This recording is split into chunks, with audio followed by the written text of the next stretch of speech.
Celui qui est à la tête de Civic. Alain Escada, je crois. Alain C'est ça? Escada, voilà.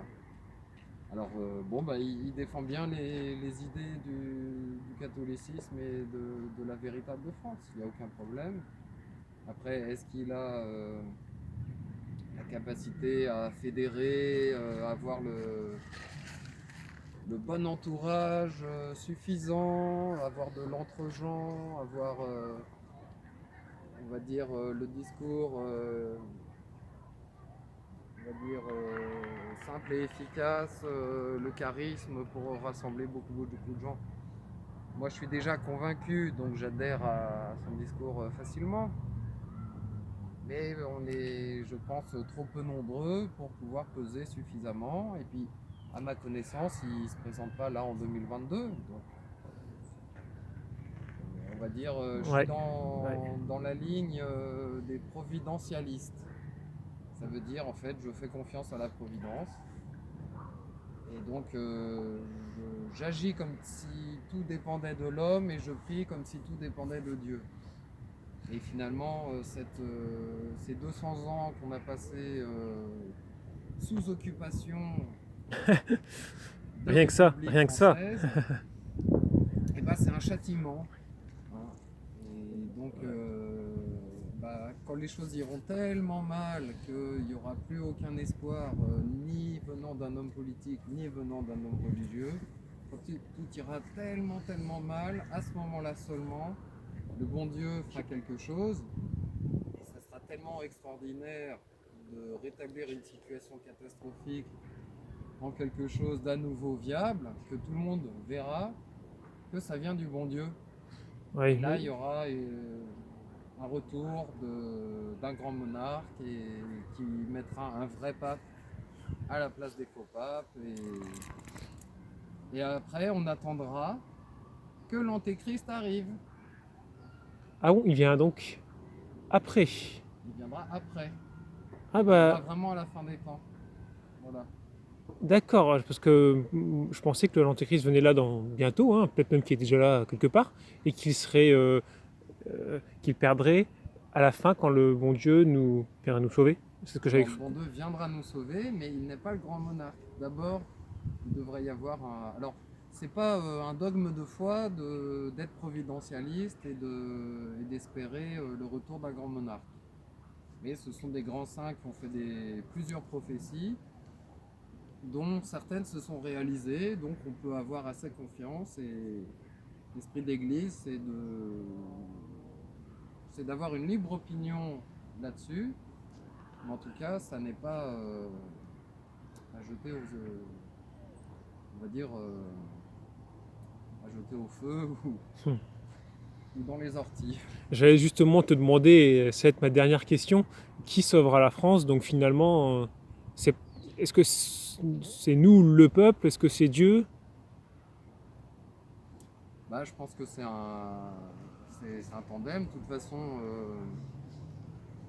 tout ce qui arrive est toujours soumis à la volonté du bon Dieu. Ensuite, il nous demande de participer. Donc il peut y avoir en fait, le bon Dieu, il fait toujours les choses avec une élite, avec le petit nombre. Et c'est avec le petit nombre qui rétablit des situations, on va dire, qui paraissaient impossibles à rétablir. Donc il vient mettre sa signature, il vient mettre le miracle finalement. Avec très peu de moyens, on arrive à faire des grandes choses.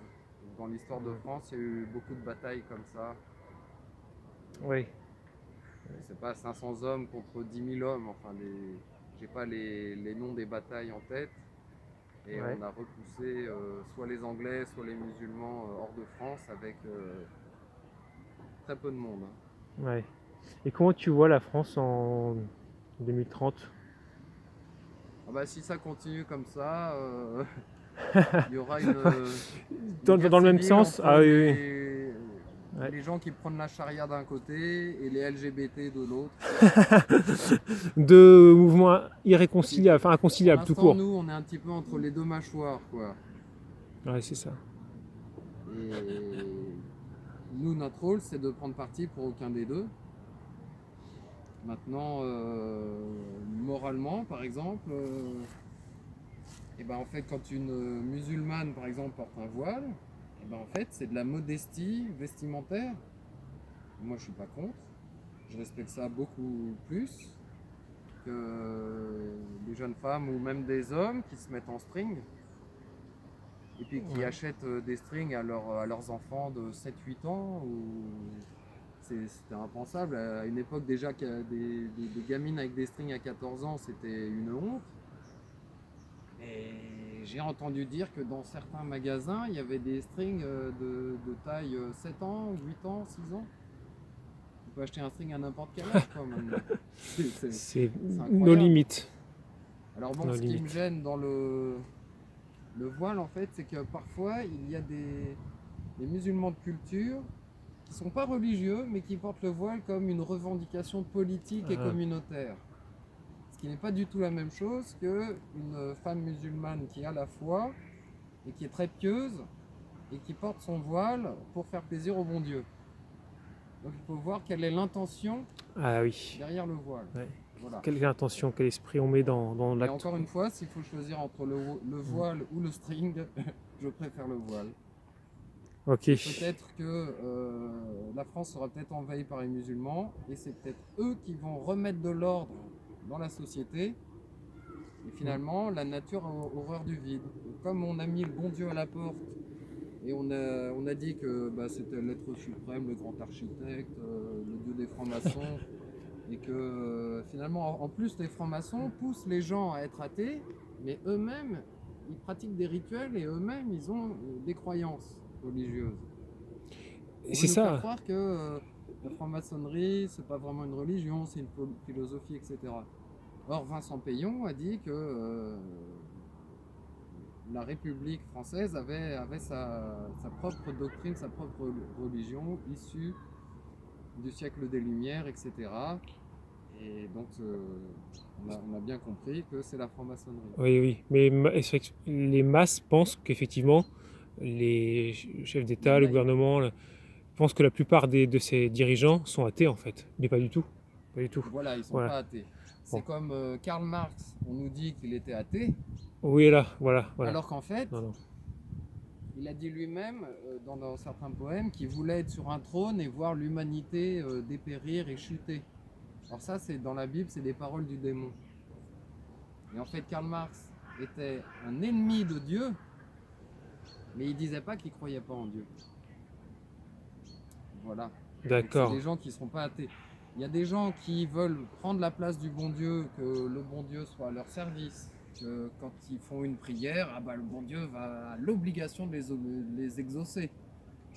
Ou par exemple dans le Talmud, finalement, la parole du rabbin a plus de valeur que la parole de l'Ancien Testament.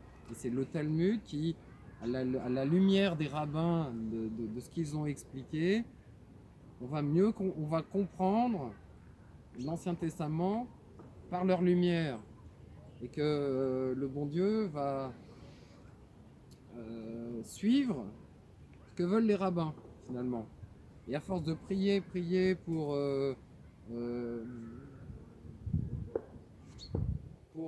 que nos actes soient agréés, sans avoir à changer d'habitude, on demande juste au bon Dieu de nous agréer dans nos actions.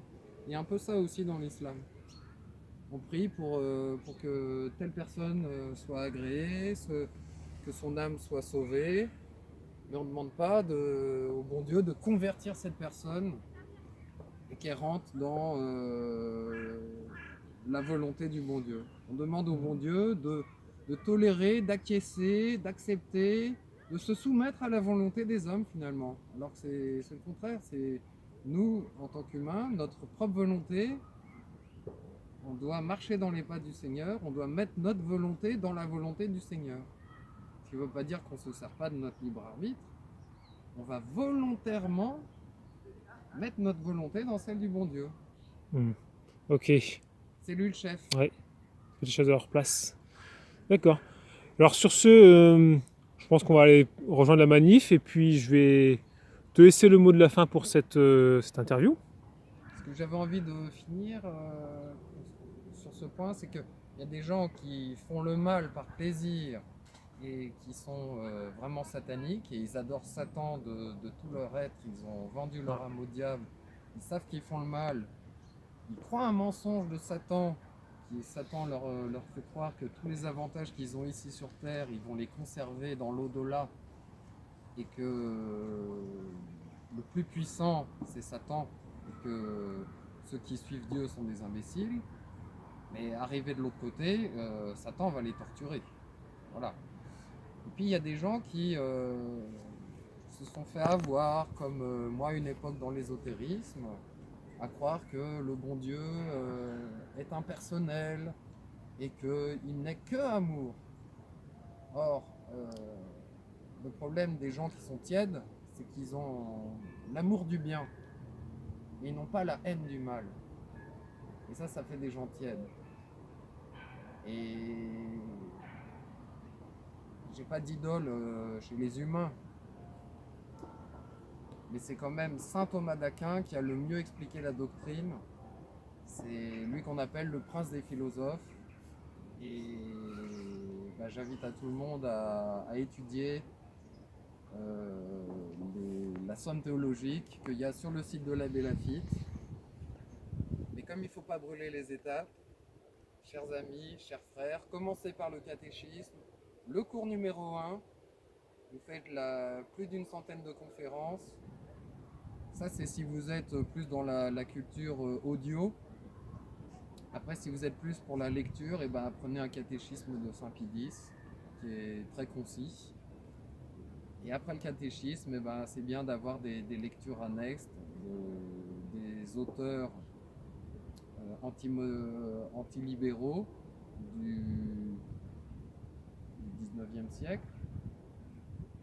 Et on va tout mieux comprendre à la lumière de saint Thomas d'Aquin. Donc, encore une fois, l'abbé Laffitte a fait des résumés, une très très bonne synthèse sur son site internet. Et en plus de la centaine de conférences de catéchisme, il doit y en avoir 100 ou 120 ou 150 aussi. Et quand on commence à mettre le pied à l'étrier, vraiment on apprend beaucoup de choses et on a envie de connaître la suite jusqu'à ce que, comme un bon livre, comme un bon film, on ne s'en lasse pas. Merci pour ces conseils de lecture, hein. D'ailleurs, ça me fait penser que j'ai commandé pas plus tard que ce matin le catéchisme de Saint Pie X. Il fait 170 pages, j'ai eu sur le site.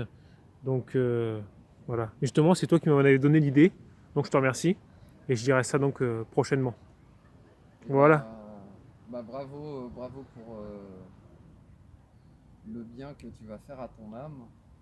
Et je ne doute pas que tu vas pouvoir transmettre le flambeau et tu as déjà une charité naturelle, Ludo, qui est bien grande. Et si on est arrivé chacun de notre côté à pouvoir se rencontrer, si on en est là où on en est, ne doutons pas une seule seconde qu'on a reçu énormément de grâce du bon Dieu. Mais comme on dit, la grâce ne détruit pas la nature, elle l'élève. C'est parce que on a déjà des vertus naturelles que le bon Dieu peut travailler avec sa grâce dans nos âmes. D'accord. Ok. Ce sera le mot de la fin. Et que Dieu vous bénisse. Exact. Union de prière. Et que Dieu soit avec nous. Bonne soirée. Merci beaucoup Ludo d'avoir préparé cette interview. Ouais, et puis on va aller nous à la manif, qui est devenu un rassemblement finalement, hein. Oui. Voilà. Merci de nous avoir écoutés. Et ça fait plaisir que finalement cette crise pseudo-sanitaire du bien. Nous aura permis de nous rencontrer. C'est ça, il y a du bien. Merci. Bye bye, ciao. Et merci à tous.